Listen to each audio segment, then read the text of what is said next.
আসসালামু আলাইকুম ভাই। ভাই জানেন ভালোবাসা কাকে বলে? তাহলে একটু শুনে যান।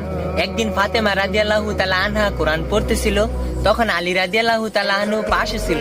যখন ফাতেমা রাদিয়াল্লাহু তাআলা আনহা কোরআন পড়তেছিল, তখন পুরুষদের 4টি বিয়ে করার আয়াত সামনে চলে আসে। তখন ফাতেমা রাদিয়াল্লাহু তাআলা আনহু ধীর কণ্ঠে আস্তে আস্তে কোরআন পড়তে থাকে। তখন আলী রাদিয়াল্লাহু তাআলা আনহু শুনে মুস্কি আসে, এসে বলে, ফাতেমা তুমি তো একাই 4জন স্ত্রীর সমান। সুবহানাল্লাহ। ভাই বউকে দেখলে স্বামী খুশি হয়, স্বামী বউকে দেখলে খুশি হয়। ভাই বউর কথা শুনলে স্বামী খুশি হয়, স্বামীর কথা শুনলে বউ খুশি হয়। ভালোবাসা তো এই জিনিসকেই বলা হয়। ভাই চলেন বউদের ভালোবাসি। যারা বিয়ে করে নাই, আল্লাহ তুমি তাদেরকে বিয়ে করার তৌফিক দাও। আল্লাহ তুমি তাদের বিয়ে করার সহজ করে দিও। আমিন।